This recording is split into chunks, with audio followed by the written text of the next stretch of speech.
नमस्कार, आप देख रहे हैं पिंक सिटी और मैं हूं आपके साथ जयकृति योगी। आज हम बात करेंगे पिंक सिटी में राज्य के बजट की, जो कि आज विधानसभा में पारित हो गया और जनता को ढेर सारी सौगातें इसके साथ मिली हैं। साथ ही हम बात करेंगे सीएम गहलोत ने ओलावृष्टि पीड़ित किसानों को मदद का भरोसा दिया है। फिर बात करेंगे जेडीए के खिलाफ किसानों के जंग की, जो 14वें दिन भी जारी है।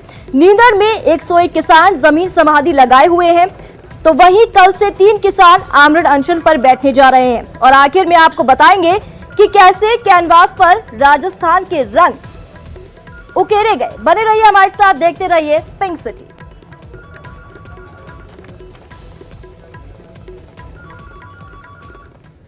तो राजस्थान में आज राज्य का बजट पारित हो गया है। जी हां, आज विधानसभा में बजट को पारित कर दिया गया है और इसी के साथ मुख्यमंत्री अशोक गहलोत ने आम जनता को ढेर सारी शुभकामनाएं दी हैं। सदन में विनियोग विधेयक और वित्त विधेयक 2020 पारित हो गया है। इसके साथ ही सदन की कार्यवाही 26 मार्च तक के लिए स्थगित कर दी गई है। इससे पहले विपक्ष के सवालों का सीएम ने भी करारा जवाब दिया। उन्होंने कहा कि केंद्र ने राज्य के कई फंड रोक रखे हैं। सीएम ने कहा कि केंद्र की गलत आर्थिक नीतियों की वजह से हालात खराब है। हालांकि सौभाग्य है कि राजस्थान अभी क्राइसिस से बचा हुआ है। उन्होंने कहा कि विकास के लिए केंद्र का सहयोग जरूरी है।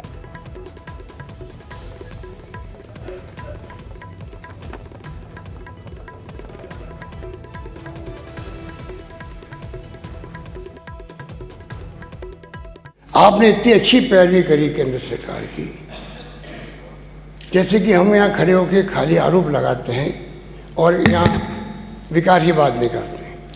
आपके पास आंकड़े हैं, वही आंकड़े मेरे पास रहते हैं। अगर आप चाहेंगे तो मैं अपने अधिकारियों को आपके साथ मीटिंग कर सकता हूँ।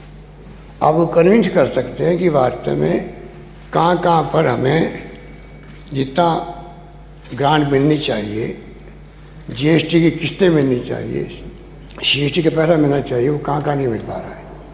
आप कन्विंस हो जाएंगे, मैं दावे के साथ कह सकता हूँ, क्योंकि केंद्र भुगतान करने की स्थिति में नहीं है। सभी राज्य संकट में आ रहे हैं। बिना केंद्र की मदद से आप चला नहीं पाएंगे, राज्यों को विकास नहीं कर पाएंगे। चाहे कांग्रेस को, चाहे बीजेपी को, चाहे किसी पार्टी के राज्य हों, सबकी स्थिति खराब कर दी केंद्र सरकार की नीतियों के कारण से। केंद्र सरकार की नीतियाँ, माननीय अध्यक्ष महोदय, मैं कहना चाहूँगा, नेता प्रतिपक्ष महोदय बड़े अच्छे शब्दों में अपनी बात कह देते हैं, पर ना आप और ना हम कोई एक्सपर्ट नहीं होते हैं। दुनिया भर के एक्सपर्ट हैं, इकोनॉमिस्ट है, वो क्या कहते हैं, उनकी बात को देश को सुनना चाहिए। क्यों बार बार आरबीआई के गवर्नर, डिप्टी गवर्नर छोड़ के जा रहे हैं? 1.5 साल में 3-4 लोग चले गए। क्यों चले गए? कुछ तो कारण रहा होगा। क्यों डॉक्टर मनमोहन सिंह जो कहना पड़ता है, मौजूदा सरकार मंदी शब्द को ही स्वीकार नहीं करती है, स्वीकार नहीं करती। अब मैं आपको आंकड़े पर तो बहुत टाइम लग जाएगा, पर आपने क्या किया, पिछले बजट हमारा था उससे कंपेयर किया, जबकि मैंने कहा अभी तो उसके आंकड़े पूरे तब मिलेंगे तब पूरा खर्चा हुआ, क्योंकि खर्चे हमेशा कोई गवर्नमेंट नहीं हो, लास्ट में 4 महीने के खर्चे हिसाब लगाने के बाद ही मालूम पड़ सकते, क्योंकि पहले मालूम पड़ नहीं सकते हैं। ये आपको मैं निवेदन करना चाहता हूँ कि एजी फिगर देता तब जाके मालूम पड़ता कितना खर्च हुआ। इसलिए आपने शिक्षा में, चिकित्सा में, शहरी विकास में, जिलापूर्ति में, कृषि में बता दिया आपने। चंद्रचूड़ का ये कहना कि विचारों को दबाने के लिए सरकारी मशीनरी का दुरुपयोग कानून विरोधी है। सरकार को असहमति को दबाने के बजाय इसकी रक्षा करनी चाहिए और विभिन्न विचारों का सम्मान करना चाहिए। बता दीजिए आप। Justice Deepak Gupta supreme court के, असंतोष का अधिकार सबसे महत्वपूर्ण अधिकार है, जो अभी आप बोल रहे थे।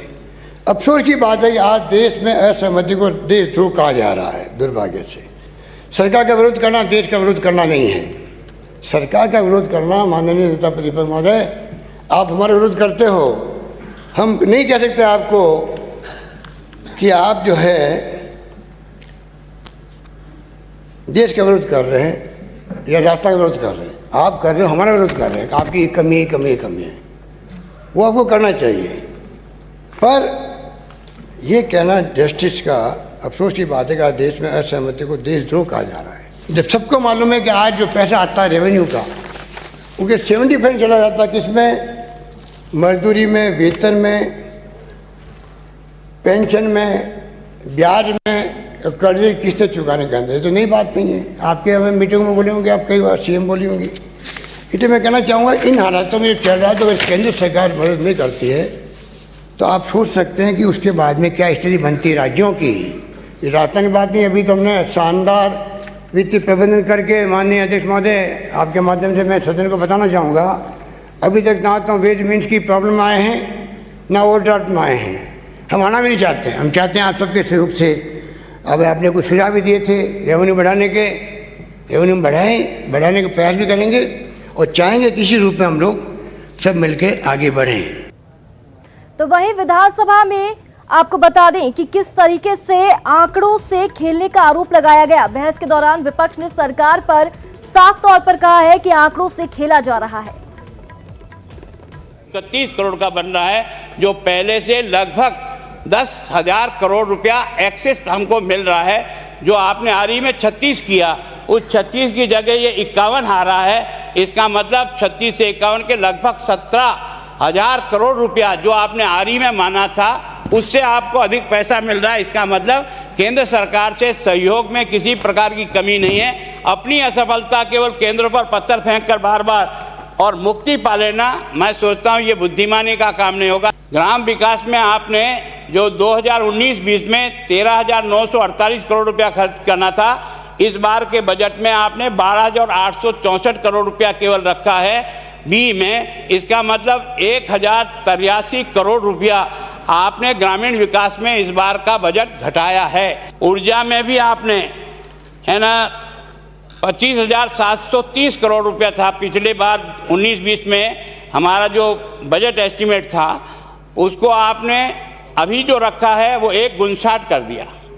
अर्थात आपने 9,767 करोड़ रुपया ऊर्जा में कम रखा है। लेकिन आपने बैकडोर एंट्री के द्वारा ऊर्जा में जिस प्रकार से हर व्यक्ति को, कंज्यूमर को पैसे बढ़ा करके इसकी पूर्ति करने का प्रयास किया है, वो भी सामान्य नहीं है। सामान्य घर के कंज्यूमर को भी साल में 10,000 रुपया, सामान्य जिसने 150 यूनिट भी घर में जलाया। तो कोरोना पर लगातार अटैक जारी है और इस खतरनाक वायरस को रोकने के लिए सरकार भी पूरे तरीके से एक्शन में है। कोरोना से डरो ना, कोरोना को रोकना है, कोरोना को हराना है। भारत से भागेगा वायरस। देश दुनिया में आउट ऑफ कंट्रोल है कोरोना। काल बन चुके कोरोना पर काबू पाने की हर संभव कोशिश जारी है। प्रदेश में भी बड़े पैमाने पर कोरोना को रोकने के लिए कदम उठाए जा रहे हैं। सांस उखाड़ती बीमारी पर फुल एक्शन में है गहलोत सरकार। वायरस के प्रभावी कंट्रोल के लिए राज्य सरकार ने राजस्थान एपिडेमिक डिसीज कोविड-19 रेगुलेशंस जारी कर दिए हैं, जिसके तहत एपिडेमिक डिसीज एक्ट 1867 के तहत रेगुलेशंस जारी किए हैं। एक्ट के सेक्शन 2, 3 और 4 की पावर कलेक्टर्स को दी है। कोरोना वायरस के प्रसार को रोकने की कवायद के तहत रेगुलेशंस में कई प्रावधान किए गए हैं। सोशल मीडिया पर कोरोना वायरस को लेकर अफवाह फैलाने वालों के खिलाफ कार्रवाई की बात की गई है। अब केवल स्वास्थ्य विभाग की सूचना ही अधिकृत की जाएगी। राज्य सरकार ने प्रदेश में स्वास्थ्य टीमों को तैनात कर सर्वे का काम शुरू कर दिया है। कोरोना का प्रकोप और ना फैले, इसके लिए विदेश से आने वाले सभी लोगों को 14 दिन तक आइसोलेशन में रहना होगा। कोरोना वायरस प्रभावित देशों से आने वाले लोगों को स्वास्थ्य विभाग के कंट्रोल रूम 0141222524 पर सूचना देनी होगी ताकि स्क्रीनिंग की जा सके। सभी अस्पतालों को अपने यहाँ ILI यानी सर्दी, जुकाम, खांसी, बुखार के मरीजों के लिए अलग से OPD चलानी होगी और स्क्रीनिंग करनी पड़ेगी। अस्पतालों को अपने यहाँ विदेशी या संदिग्ध मरीजों का रिकॉर्ड प्रशासन को देना होगा और संदिग्ध को आइसोलेशन में रखा जाएगा। कोरोना वायरस के लक्षण आने और अस्पताल नहीं पहुंचने की सूचना पर प्रशासन बल प्रयोग कर अस्पताल में भर्ती कराएगा। जहां मरीज मिलेगा वहां के गांव, मोहल्ले, कॉलोनी में प्रशासन स्कूल, कॉलेज को अगले आदेश तक बंद करवा सकता है। जहां भी मरीज मिलेगा उसकी पहचान अस्पताल या अन्य कोई सार्वजनिक नहीं करेगा। आवश्यकता पर कलेक्टर किसी भी विभाग के कर्मचारियों का उपयोग कर सकेगा। पॉजिटिव केस मिलता है उसके 3 किलोमीटर के रेडियस के अंदर पे मानते हैं कि वो कॉन्टैक्ट पर्सन कहीं ट्रैवल किया होगा, तो हम लोगों को केसेस को ढूंढने के लिए हाई रिस्क केसेस को ढूंढते हैं। उसके अंदर घर के मुखिया का नाम, एज कितने घर में, हाई रिस्क पेशेंट कौन कौन से हैं। और बेसिकली जैसे आप जानते हैं कि ज़्यादा वायरस जो हाई रिस्क पेशेंट 65 एज से ऊपर, 5 साल से कम, गर्भवती महिलाएं, लीवर, किडनी और transplant marriage, immuno compromise patient, उन पर ज़्यादा अटैक करता है। तो हाई रिस्क पेशेंट की पहचान की जाती है। फिर इसको बुखार हो, उल्टी दस्त हो, और सबसे बड़ी बात जुकाम, खांसी, flu like symptoms, I like जिसको अपन बोलते हैं, आई लाइक सिम्टम्स होते हैं, फ्लू लाइक सिम्टम, उन पेशेंट्स के बारे में लिस्ट बनाकर हर डिस्पेंसरी पे तैयार की जाती है। बता दें कि प्रदेश में IMCR ने SMS मेडिकल कॉलेज जयपुर में, doctor SN medical college Jodhpur में, SP मेडिकल कॉलेज बीकानेर में और झालावाड़ मेडिकल कॉलेज जो कि झालावाड़ में है वहां अधिकृत लैब घोषित की है। इसके अलावा RNT मेडिकल कॉलेज उदयपुर में और एम्स जोधपुर को अधिकृत सैंपल कलेक्शन सेंटर बनाया है। कोरोना वायरस के बारे में घर घर जागरूकता की जाती है। वैसे भी साइंस एंड टेक्नोलॉजी के इस ज़माने में स्मार्टफोन सबके पास है, एवरीवन इज़ अवेयर क्या करना है क्या नहीं। बट बेसिकली ये है कि अपना थोड़ा सा इसमें जो कॉन्टैक्ट पर्सन है जो हाई रिस्क पे है वही ज़्यादा रिस्क पे है, क्योंकि आम पॉपुलेशन को तो इतना डरने की जरूरत है नहीं। कोरोना वायरस को रोकने के लिए कलेक्टर्स और मुख्य चिकित्सा अधिकारी को अपने जिलों में कई छूट दी गई है। ऐसे में न्यूज़ 18 राजस्थान भी अपने दर्शकों से अपील करता है कि आप भी सफाई का ध्यान रखें, क्योंकि आपकी एक लापरवाही आपको भारी पड़ सकती है। न्यूज़ 18 राजस्थान के लिए जयपुर से सचिन शर्मा की रिपोर्ट। तो वहीं राज्य में कोरोना फैलने से रोकने के लिए चिकित्सा परामर्श सेंटर्स और जो सेवाएं हैं उन्हें अगले 6 महीने के लिए अति आवश्यक घोषित कर दिया गया है। जी हां, राज्य के गृह विभाग ने रेस्मा लागू करने की अधिसूचना जारी कर दी है, जिसके बाद चिकित्सा परामर्श सेवाओं में हड़ताल को गैर कानूनी माना जाएगा और संबंधित कर्मचारी को बिना किसी वारंट के गिरफ्तार किया जा सकता है। सरकार ने 108 आपातकालीन सेवाओं के साथ 104 जननी एक्सप्रेस, बेस एम्बुलेंस और 104 टोल फ्री चिकित्सा परामर्श सेवाओं में हड़ताल से सेवाओं पर पड़ने वाले प्रभाव को रोकने के लिए ये कदम उठाया है।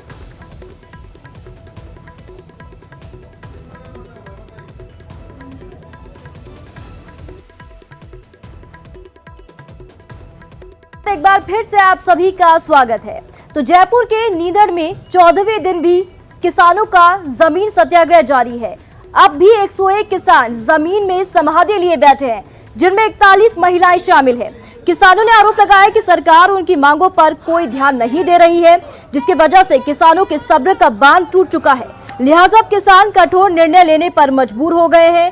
संघर्ष समिति के नागेंद्र सिंह शेखावत ने बताया कि कल से 5 किसान आमरण अनशन पर भी बैठेंगे।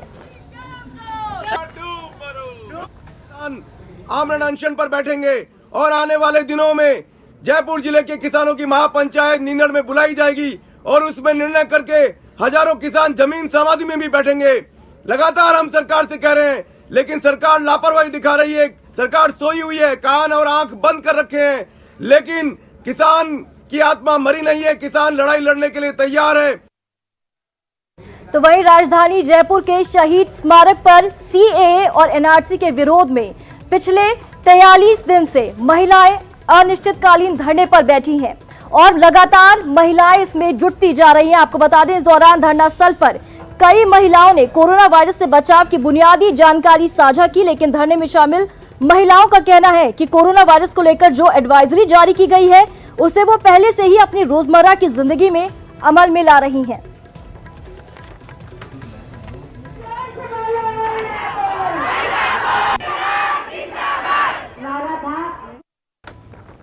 तो जयपुर के शेष थाना इलाके में उस वक्त सनसनी फैल गई जब एक महिला का शव मिला। महिला का जो सर था वो बुरे तरीके से पत्थर से कुचला हुआ था।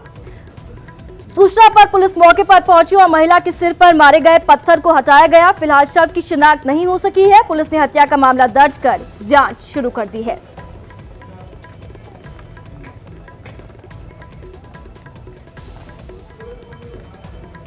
तो आपको बता दें कि जवाहर सर्किल थाना पुलिस ने अवैध हुक्का बार का खुलासा किया और जैसे ही इस कार्रवाई को अंजाम दिया गया, मौके पर हड़कंप मच गया। जी हां, रेस्टोरेंट के नाम पर हुक्का बार चल रहे थे। छापेमार कार्रवाई में 13 हुक्के जब्त किए गए। वहीं होटल मैनेजर समेत कई युवक युवतियों को गिरफ्तार भी किया गया है।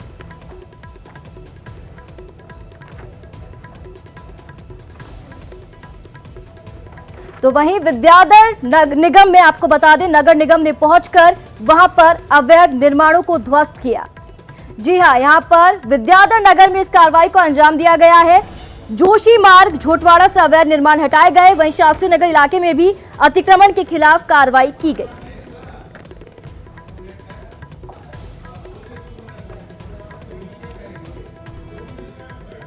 तो जयपुर में आर्ट इको कार्यक्रम का आयोजन किया गया, जिसमें अलग अलग देशों से आए आर्टिस्ट ने मरुधरा की धरोहर और जयपुर के राजसी अंदाज को कैनवास पर उतारा। कैसे, इस रिपोर्ट के जरिए देखिए।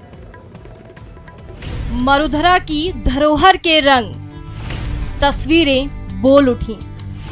विदेशी आर्टिस्ट के रंगों का मेल, कैनवास पर रॉयल आर्ट। कैनवास पर कूची और रंगों का कमाल, रंगों का गजब का मेल, देखते ही लगेगा तस्वीरें बोल उठी हैं। ये मरुधरा की धरोहर जयपुर का राजसी अंदाज है। जयपुर का जल महल, सिटी पैलेस और अल्बर्ट हॉल, या फिर मरुधरा की पहचान रेगिस्तान का जहाज। इन खूबसूरत पेंटिंग्स को जयपुर आए रूस, स्वीडन, लातविया, यूक्रेन समेत 15 देशों के आर्टिस्ट ने अपने कैनवास पर बड़ी ही खूबसूरती से उकेरा है। कला के इस बेजोड़ नमूने को मोती डूंगरी रोड के नायलाबाग पैलेस में शोकेस किया गया। Shreyansi international art and culture organisation और Rajasthan art and culture department की ओर से international painting expedition art echo 2019 से 20 की शुरुआत की गई। मकसद पेंटिंग्स के जरिए धरोहर और पर्यावरण संरक्षण का संदेश। हमारी जो धरोहर है उसका और पर्यावरण को भी हम किस तरह से सहेज सकें, जो आज की सबसे बड़ी ज़रूरत है। तो हर सिटी में हम जाके पेंटिंग बनाते हैं अपनी हेरिटेज वाली बिल्डिंग्स की, जिनके साथ वहाँ के जो लोकल लैंडस्केप हैं, अपने स्टूडेंट्स वगैरह से इंटरेक्शन करते हैं और सब जगह ये संदेश भी देते हैं कि किस तरह से अपने पर्यावरण को सहेजा जा सके। आर्ट इको 2019 से 20 कार्यक्रम में 18 देशों के आर्टिस्ट हिस्सा ले रहे हैं। इसमें शामिल सभी कलाकार जयपुर समेत 11 शहरों की सैर कर चुके हैं और हर शहर की धरोहरों की लाइव पेंटिंग कर रहे हैं। साथ ही विदेशी कलाकार मरुधरा की कला और संस्कृति से भी रूबरू हो रहे हैं। आर्ट इको कार्यक्रम 20 मार्च तक चलेगा। इसके बाद इस प्रोजेक्ट से जुड़े सभी आर्टिस्ट की 400 पेंटिंग्स को शहर के जवाहर कला केंद्र के शिल्प ग्राम में एग्जिबिट किया जाएगा। न्यूज़ 18 के लिए जयपुर से महेंद्र सिंह की रिपोर्ट। और इसी के साथ इस बुलेटिन में इतना ही। अपने पसंदीदा चैनल न्यूज़ 18 राजस्थान से जुड़ी ताज़ा तरीन खबरों को देखने के लिए आप विजिट कर सकते हैं हमारी वेबसाइट news18rajasthan.com पर। नमस्कार।